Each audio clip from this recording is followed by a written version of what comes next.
ماہنامہ سلطان الفقر کا شائع کردہ مضمون حضور نبی اکرم صلی اللہ علیہ وآلہ وسلم کی بشریت اور نورانیت، جسے تحریر کیا ہے مسز فاطمہ برہان سروری قادری صاحبہ نے۔ لاکھوں کروڑوں درود و سلام ہو خاتم النبیین حضور نبی اکرم صلی اللہ علیہ وآلہ وسلم کی ذات اقدس پر، جن کے وجود و برکت سے دنیا روشن ہے، جن کا ذکر اللہ نے خود بلند کیا اور جن کی تشریف آوری کی خوشی خود اللہ نے عرش بالا پر منائی۔ یہ حقیقت محمدیہ ہی ہے جس کے فیض سے چاند، ستارے، سیارے سب اپنے اپنے مدار میں چکر کاٹ رہے ہیں۔ سورج روشنی و حرارت کا مرکز ہے، چرند پرند کے لب و لہجہ میں ذکر اللہ جاری ہے، زمین میں کشش ثقل ہے اور انسان اشرف المخلوقات ہے۔ دین و دنیا میں کامیابی کا انحصار حقیقت محمدیہ پر کامل یقین پر ہے۔ جو حقیقت محمدیہ پر یقین نہیں رکھتا وہ گمراہ ہے۔ حقیقت محمدیہ آپ صلی اللہ علیہ وآلہ وسلم کی بشریت اور نورانیت کا اظہار ہے۔ آپ صلی اللہ علیہ وآلہ وسلم کی صفت بشریت کی شان بیان کرتے ہوئے رب تعالیٰ فرماتا ہے، سورۃ الکہف آیت نمبر 110 قل انما انا بشر مثلکم یوحی الی انما الہکم الہ واحد۔ ترجمہ، فرما دیجئے میں تو صرف بخلقت ظاہری بشر ہونے میں تمہاری مثل ہوں، اس کے سوا اور تمہاری مجھ سے کیا نسبت ہے؟ ذرا غور کرو، میری طرف یہ وحی بھیجی گئی ہے کہ تمہارا معبود فقط معبود یکتا ہی ہے، بھلا تم میں یہ نوری استعداد کہاں ہے کہ تم پر کلام الہی اتر سکے؟ اس آیت کے پہلے حصہ انا بشر مثلکم، میں تمہاری مثل بشر ہوں، کو لے کر عموماً بحث کی جاتی ہے کہ نعوذ باللہ آپ صلی اللہ علیہ وآلہ وسلم ہماری طرح عام بشر تھے۔ اس بات کا جواب اللہ تعالیٰ نے خود قرآن کریم میں دے دیا ہے کہ آپ صلی اللہ علیہ وآلہ وسلم وہ افضل بشر اور انسان کامل ہیں جن پر وحی نازل ہوتی تھی۔ وحی کسی عام انسان پر نہیں بلکہ اللہ کے رسول پر نازل ہوتی تھی۔ آپ صلی اللہ علیہ وآلہ وسلم اللہ کے وہ رسول ہیں جن کے نور سے تمام ارواح کو پیدا کیا گیا۔ آپ صلی اللہ علیہ وآلہ وسلم کی ایک جہت بشریت ہے اور دوسری نورانیت۔ آپ صلی اللہ علیہ وآلہ وسلم علمی، عملی، اخلاقی، روحانی اور نورانی ہر لحاظ سے کامل تھے۔ آپ صلی اللہ علیہ وآلہ وسلم کو عام بشر سمجھنا یا کہنا سراسر گمراہی ہے۔ حدیث شریف میں بیان ہوا ہے، نبی کریم صلی اللہ علیہ وآلہ وسلم نے صوم وصال رکھا۔ صوم وصال کا مطلب ہے افطار کیے بغیر مسلسل کئی دن کے روزے رکھنا۔ تو صحابہ کرام رضی اللہ عنہم نے بھی رکھا، لیکن صحابہ کرام رضی اللہ عنہم کے لیے دشواری ہو گئی، اس لیے آپ صلی اللہ علیہ وآلہ وسلم نے انہیں اس سے منع فرما دیا۔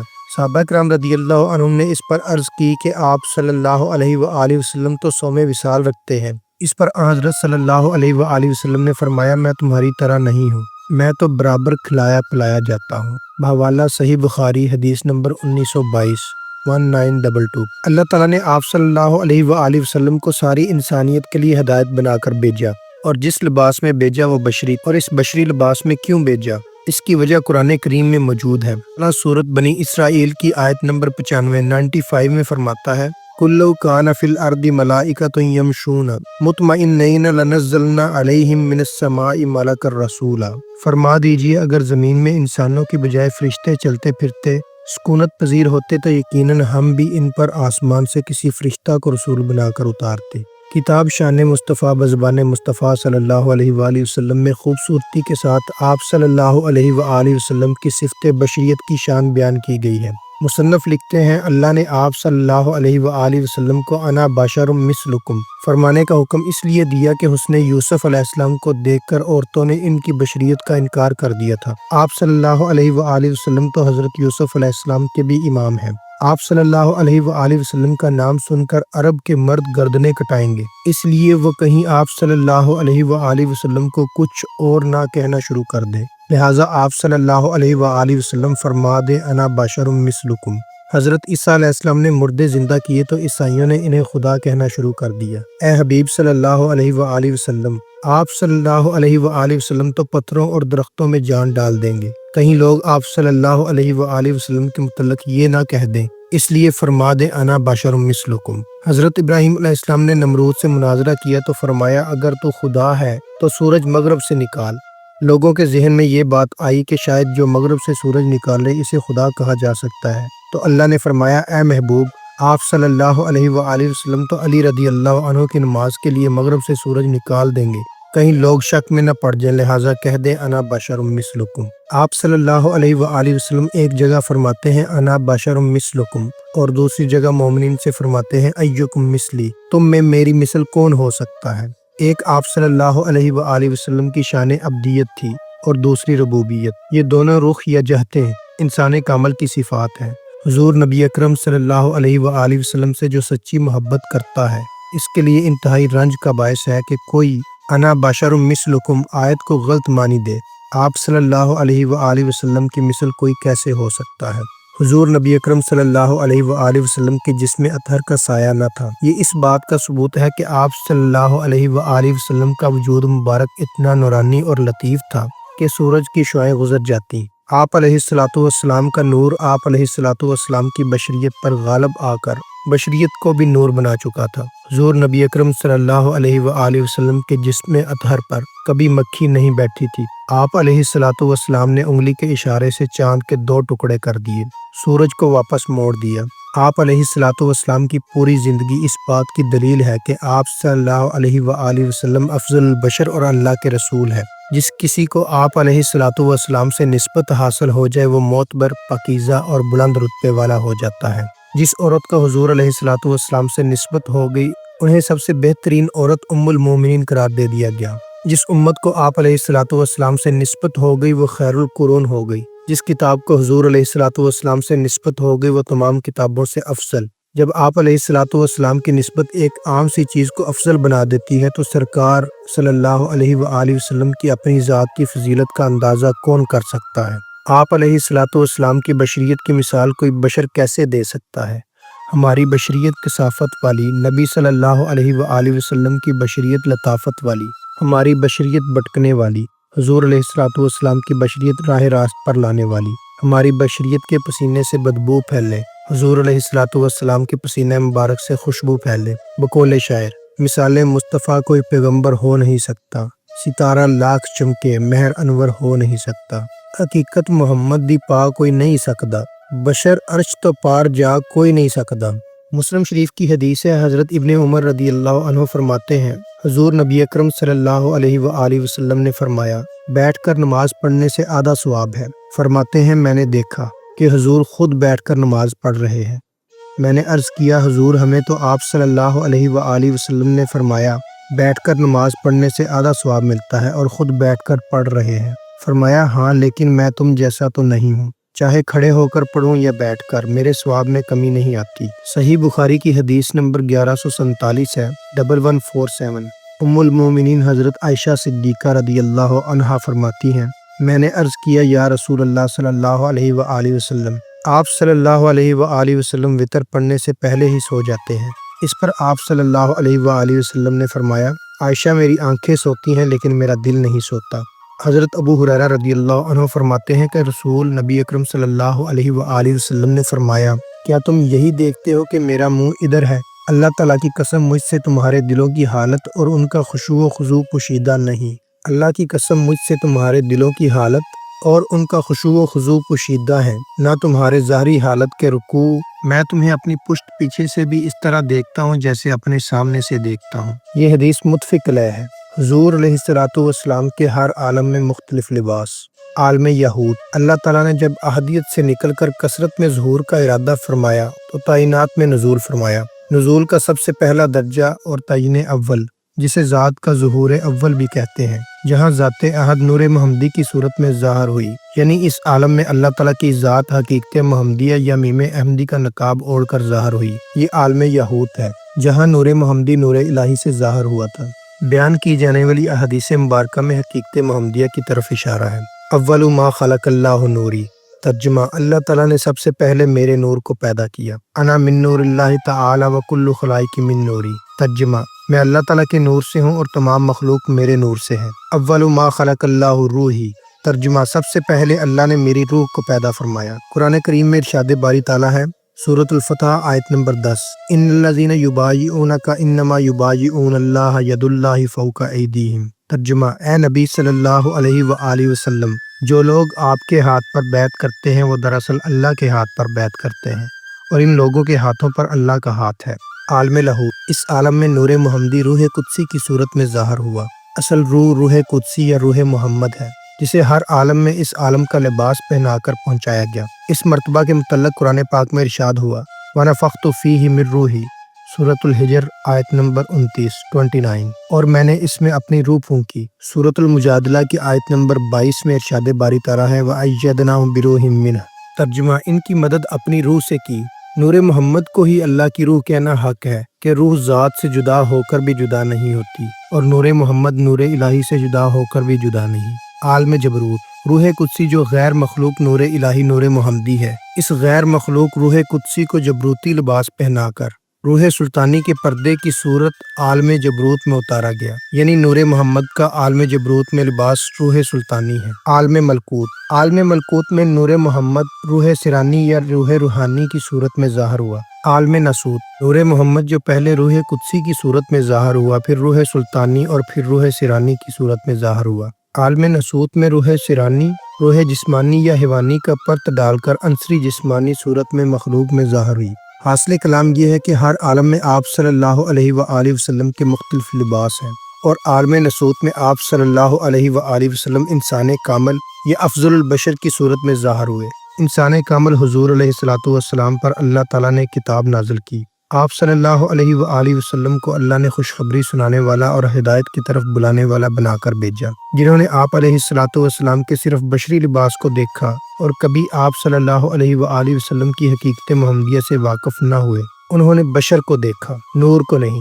ابو جہل نے آپ علیہ الصلوۃ والسلام کے بشری لباس کو دیکھا اور منکر رہا، جبکہ حضرت ابوبکر صدیق رضی اللہ عنہ نے لباس محمدی میں نور الہی کو دیکھا اور سب سے پہلے ایمان لے آئے۔ قرآن کریم میں ارشاد باری تعالیٰ ہے، سورۃ المائدہ آیت نمبر 15 یا اہل الکتاب قد جاءکم رسولنا یبین لکم کثیرا مما کنتم تخفون من الکتاب ویعفو عن کثیر قد جاءکم من اللہ نور وکتاب مبین۔ ترجمہ اے اہل کتاب، بے شک تمہارے پاس ہمارے یہ رسول تشریف لائے ہیں جو تمہارے لیے بہت سی ایسی باتیں واضح طور پر ظاہر فرماتے ہیں جو تم کتاب میں سے چھپاتے تھے، اور تمہاری بہت سی باتوں سے درگزر بھی فرماتے ہیں۔ بے شک تمہارے پاس اللہ کی طرف سے ایک نور یعنی حضرت محمد صلی اللہ علیہ وآلہ وسلم آ گیا، اور ایک روشن کتاب یعنی قرآن مجید جو آپ صلی اللہ علیہ وآلہ وسلم کے صرف بشری لباس کو ہی دیکھتے ہیں، نور کو نہیں۔ ان کے متعلق بھی قرآن نے واضح طور پر فرما دیا۔ سورۃ الاسراء آیت نمبر 94 وما منع الناس ان يؤمنوا اذا جاءهم الهدى الا ان قالوا ابعث الله بشرا رسولا۔ ترجمہ اور ان لوگوں کو ایمان لانے سے اور کوئی چیز مانے نہیں ہوئی جبکہ ان کے پاس ہدایت بھی آ چکی تھی، سوائے اس کے وہ کہنے لگے اللہ نے ایک بشر کو رسول بنا کر بھیجا ہے۔ قرآن کریم میں آپ صلی اللہ علیہ وآلہ وسلم کے لیے عبدہ کا لفظ استعمال ہوا ہے۔ عبدہ دو لفظوں سے مل کر بنا ہے، عبد اور ہو۔ باقی تمام انسان عبد یعنی عام انسان ہیں، اور صرف انسان کامل حضور علیہ الصلوۃ والسلام کی ذات عبدہ ہے، یعنی عبد بھی اور ہو بھی۔ سورۃ الزمر آیت نمبر 36 میں ارشاد باری تعالیٰ ہے، الیس اللہ بکاف عبدہ ویخوفونک بالذین من دونہ ومن یضلل اللہ فما لہ من ہاد۔ ترجمہ کیا اللہ اپنے عبدہ مقرب نبی مکرم صلی اللہ علیہ وآلہ وسلم کو کافی نہیں ہے، اور یہ کفار آپ کو اللہ کے سوا ان بتوں سے جن کی یہ پوجا کرتے ہیں ڈراتے ہیں، اور جسے اللہ اس کے قبول حق سے انکار کے باعث گمراہ ٹھہرا دے تو اسے کوئی ہدایت دینے والا نہیں۔ علامہ اقبال رحمۃ اللہ علیہ نے بھی آپ صلی اللہ علیہ وآلہ وسلم کے لیے اپنے عارفانہ کلام میں عبدہ کا لفظ استعمال کیا ہے، اور شان عبدہ کو بھی بخوبی بیان کیا ہے۔ عبدہ از فہم تو بالا ترست زاں کہ او ہم آدم و ہم جوہر است۔ ترجمہ عبدہ تیری عقل و فہم سے بالا تر ہے، کیونکہ آپ صلی اللہ علیہ وآلہ وسلم بشر بھی ہیں اور جوہر یعنی نور بھی۔ عبدہ صورت گر تقدیر ہا اندر او ویرانہ ہا تعمیر ہا۔ ترجمہ عبدہ تقدیر کا صورت گر ہے، اور اس کے اندر ویرانے بھی ہیں اور تعمیرات بھی ہیں۔ عبدہ ہم جاں فضا ہم جاں ستا، عبدہ ہم شیشہ ہم سنگرا۔ ترجمہ عبدہ جاں فضا بھی ہے اور جان ستا بھی، عبدہ جان فضا بھی ہے اور جان ستا بھی، شیشہ بھی ہے اور سنگ گراں بھی۔ اس شعر میں قرآن پاک کی اس آیت مبارک کی طرف اشارہ ہے کہ آپ صلی اللہ علیہ وآلہ وسلم کو بشیر یعنی خوشخبری سنانے والا اور نذیر یعنی ڈرانے والا بنا کر بھیجا ہے۔ عبد دیگر عبدہ چیزیں دیگر ما سراپا انتظار او منتظر۔ ترجمہ عبد عام انسان ہے اور عبدہ اور ہے۔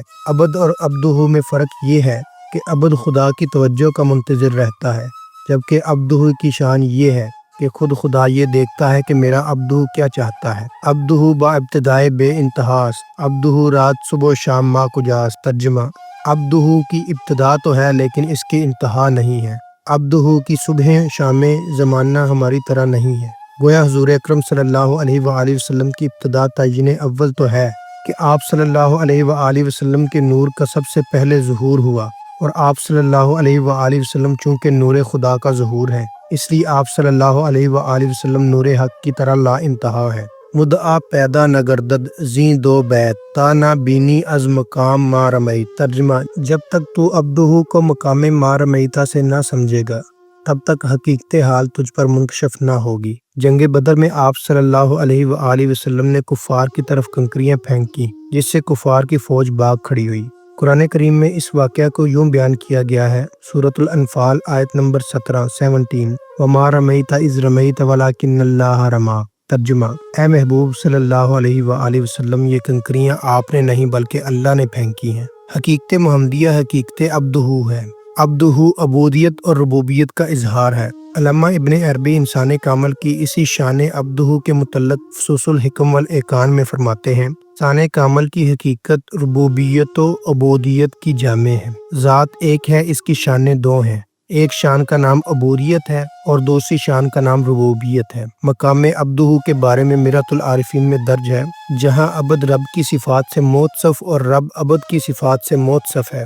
عبد کے روپ میں رب ظاہر ہے اور رب کا روپ عبد سے اختیار کیا گیا ہے۔ اس مقام پر نہ عبد رہا ہے اور نہ رب بلکہ یہ مقام عبدہ ہے۔ عبودیت سے مراد ہے اعمال خیر محض اللہ کے لیے بجا لائے جائیں، ان میں جزا حاصل کرنے کی کوئی خواہش نہ ہو بلکہ عمل خالص اللہ تعالیٰ کے لیے ہو، اور ربوبیت خاص راز رب ہے جو فقراء عارف باللہ کا نصیبہ ہے۔ یہ وہی مقام ہے جس کے متعلق قرآن کریم میں بیان ہوا ہے، سورۃ النجم آیت نمبر 3 اور 4 وما ینطق عن الہویٰ ان ھو الا وحی یوحیٰ۔ ترجمہ: آپ صلی اللہ علیہ وآلہ وسلم اپنی مرضی سے کلام نہیں کرتے بلکہ وہی کہتے ہیں جو ان پر وحی کی جاتی ہے۔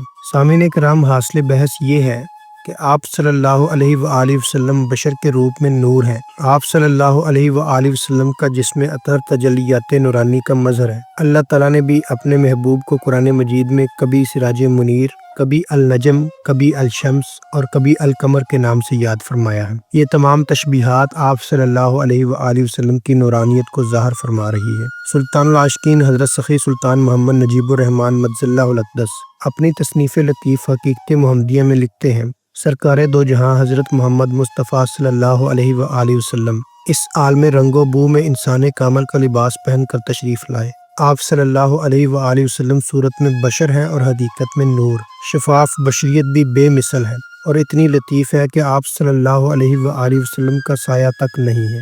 آپ علیہ الصلوۃ والسلام کے چہرہ انور سے نور دیکھا جاتا تھا۔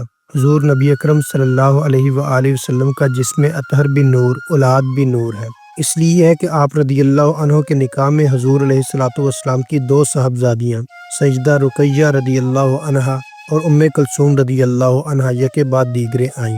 بقول شاعر: تیری نسل پاک میں ہے بچہ بچہ نور کا، تو ہے عین نور تیرا سب گھرانہ نور کا۔